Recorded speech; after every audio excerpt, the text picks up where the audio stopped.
নমস্কাৰ, welcome to my YouTube channel Assam job alert update.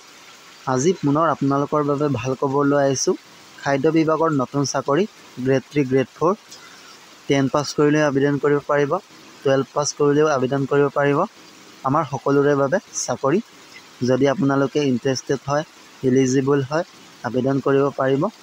এই পদত আবেদন কৰিবলৈ কি ডকুমেণ্ট লাগিব, বয়স কিমান লাগিব, এই সকলোখিনি কথা এই ভিডিঅ'ত আলোচনা কৰিম। চ' ভিডিঅ'টো স্কিপ নকৰাকৈ চাই থাকিব। যদি ভিডিঅ'টো ভাল পায়, লাইক কৰিব পাৰে, শ্বেয়াৰ কৰিব পাৰে আৰু এনেকুৱা জব ইনফৰ্মেটিভ ভিডিঅ' পাই থাকিবলৈ চেনেলটো ছাবস্ক্ৰাইব কৰি দিব পাৰে। আজিৰ ভেকেঞ্চিটো হৈছে খাদ্য বিভাগ ফালৰ পৰা MTS পোষ্ট মুকলি কৰা হৈছে। যদি আপোনালোকে ইণ্টাৰেষ্টেড হয়, এলিজিবল হয়, আবেদন কৰিব পাৰিব।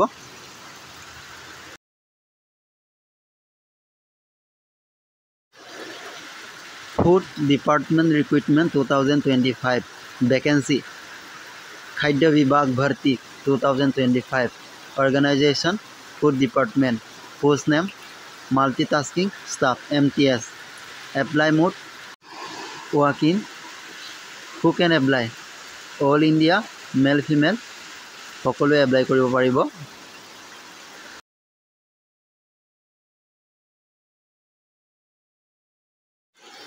ফুড ডিপাৰ্টমেণ্ট ৰিক্ৰুইটমেণ্ট চেলেৰি দিয়া হ'ব 22,411 টকাৰ পৰা আৰম্ভ হ'ব। যদি আপোনালোকে ইণ্টাৰেষ্টেড হয়, এলিজিবল হয়, আবেদন কৰিব পাৰিব।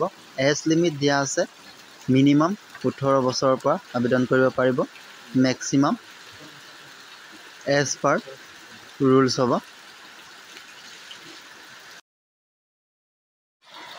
এপ্লিকেশ্যন ফিজৰ ক্ষেত্ৰত ওৱান টাইম ৰেজিষ্ট্ৰেশ্যন ফিজ 590 টকা পে' কৰিব লাগিব।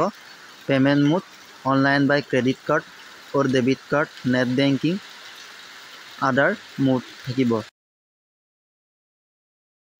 চিলেকশ্যন প্ৰচেছ ইণ্টাৰভিউ হ'ব, document verification, check notification for more details, educational qualification candidate 12 pass কৰিলেও আবেদন কৰিব পাৰিব, 10 পাছ কৰিলেও আবেদন কৰিব পাৰিব। যদি আপোনালোকে ইণ্টাৰেষ্টেড হয়, এলিজিবল হয়, এতিয়া গৈ আবেদন কৰক।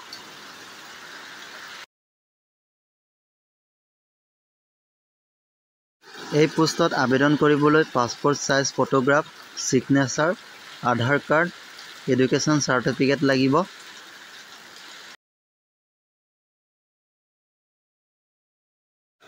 কাষ্ট চাৰ্টিফিকেট লাগিব, এজ প্ৰুফ লাগিব। যদি আপোনালোকে ইণ্টাৰেষ্টেড হয়, এলিজিবল হয়, আবেদন কৰক। যদি ভিডিঅ'টো ভাল পালে লাইক, শ্বেয়াৰ, ছাবস্ক্ৰাইব কৰি দিবলৈ নাপাহৰিব। আজিলৈ ইমানে।